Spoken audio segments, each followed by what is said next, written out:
মাননীয় শিক্ষামন্ত্রী ডক্টর আ.ন.ম এহসানুল হক মিলন, আপনি শিক্ষক নিয়োগের ব্যাপারে 300 বিধিতে বিবৃতি দিতে চেয়েছেন। আপনি এখন বিবৃতিটি পড়তে পারেন। ধন্যবাদ আপনাকে। মাননীয় স্পিকার, আপনাকে অশেষ ধন্যবাদ। আজ আসরের পূর্বে পয়েন্ট অফ অর্ডারে নোয়াখালী 2 মাননীয় সংসদ সদস্য জয়নুল আবেদিন ফারুক, তিনি 6 বার নির্বাচিত হয়েছিলেন এবং সাবেক চিফ হুইপ ছিলেন, তিনি তার পয়েন্ট অফ অর্ডারে তার এলাকা সহ সারা বাংলাদেশে প্রাথমিক স্কুলে হেডমাস্টারের অভাব এই নিয়ে তিনি এই প্রসঙ্গে একটি বিবৃতি দিয়েছিলেন।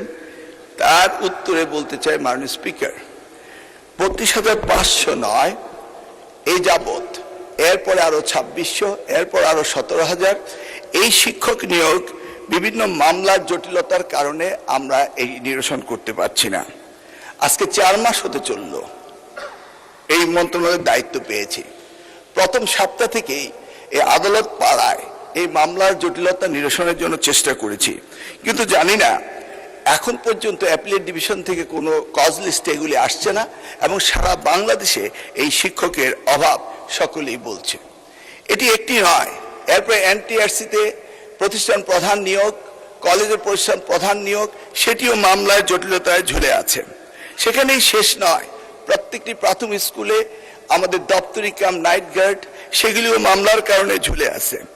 আমাদের মামলার যদি পরিসংখ্যান দেখি তাহলে হাজার হাজার মামলা আমরা দেখতে পাচ্ছি। মাননীয় স্পিকার, ইতিমধ্যে আরো 33,000 হেডমাস্টার পজিশন খালি হয়েছে। আপনি একটু ভেবে দেখুন, সারা বাংলাদেশে এই হেডমাস্টার এখনো যারা হেডমাস্টার হতে পারেননি তারা রিটায়ারমেন্টে চলে যাচ্ছেন এবং তারা হেডমাস্টার প্রমোশন পাচ্ছেননি। আমি মাননীয় সংসদ সদস্য এবং সকলে অবগতির জন্য বলছি, আপ্রাণ চেষ্টা করার পরও মামলা জটিলতার কারণে এইগুলি নিরসন হচ্ছে না। ইতিমধ্যেই আবার প্রাথমিক স্কুলের প্রশাসনিক বদলির কথা বলা হয়েছে। আমি মাননীয় সংসদ সদস্য জ্ঞাত সাহেব বলতে চাই, এগুলি উপজেলা এবং জেলা এবং বিভাগ পর্যায়ে পাঠিয়ে দেওয়া হয়েছে। মাননীয় স্পিকার, আমরা সকলেই জানি education is the essence commodity for everybody. অতএব সকলে এই বিষয়টি গুরুত্ব দেয়। আপনার মাধ্যমে আমি এই বিষয়টি সকলকে অবগত করলাম। ধন্যবাদ আপনাকে মাননীয় স্পিকার।